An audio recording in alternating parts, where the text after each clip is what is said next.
Hello everyone, this is Money Mom. Welcome to the channel. Today I want to chat with you guys about my #1 secret on how our family lives below our means. Let's get started and talk about it. First, I have to talk about what does it mean to live below your means. I actually was not 100% sure what that actually meant. I thought, well, does it mean something different to everyone? But just to put it in one sentence, to live below your means that your expenses are not higher than your income. That's just basic. But to me, living below my means has a little more to it than that. First of all, living below my means means #1, being mortgage and consumer debt free, so not having any debt.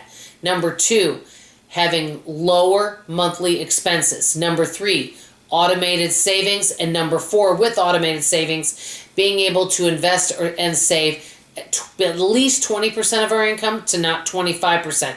Now, I know some folks may not do all that. That's okay.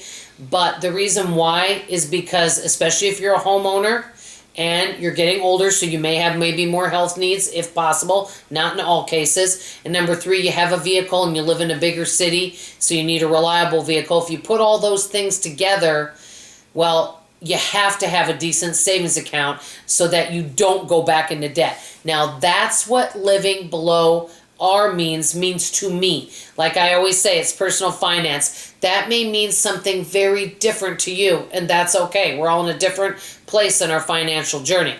So, what is my #1 secret to live below my means? Here it is.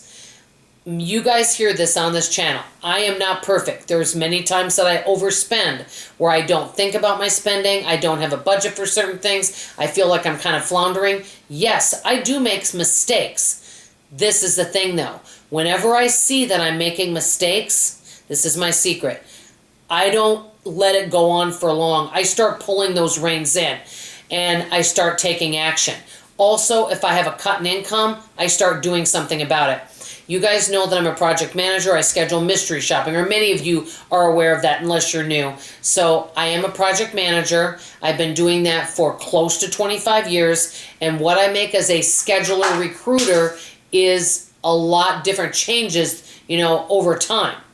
Well, I'm not making the money that I used to make. So I have found other ways to make money, such as YouTube, and then I do product demonstrations. I used to just do product demonstrations on weekends. Now I do them 4 days a week. So I've kind of changed on how I make money, and I'm doing other things as well as scheduling. So when I found out that I was not going to be making as much money scheduling, maybe some accounts that I did have kind of maybe went a different direction, as we should say, right? Because things change all the time. And so we have to be prepared for those changes, right?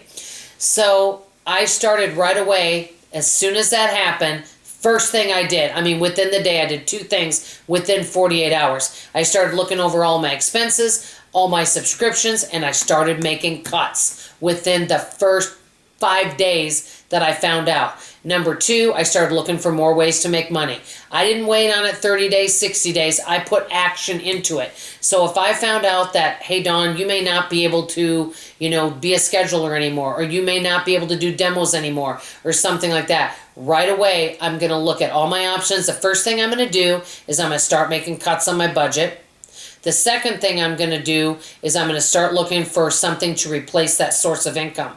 And I won't wait on it. So how I live below my means is I make sure my 4 walls are taken care of. And when my spending gets out of control, which sometimes it does, I get on it right away and pull in those reins and come up with a better plan. And if I feel my income might be cut or I'm not going to be making as much money, I may cut expenses, #1. Also, I start looking for ways to make extra money to replace that source of income. And I get on it like right away. I don't say, oh, I'm going to take a month off and just rest. I take care of it right away. And so far, all these years, our family has been doing really well, and it is because of that. So this is my secret on living below your means. I know many of you live way below your means, and many of you are way more frugal than me, but we want to hear your tips below. By the way, if you found this information valuable, I sure would love if you would subscribe, hit the notification bell, tell your friends about this channel, because hopefully they're going to learn a lot, and the best thing is, they're going to be around some of the most wonderful subscribers ever, a bunch of encouraging, wonderful people like you. That's all I have to say for now. I love you, I appreciate you, and I'll see you on the next video. Bye-bye.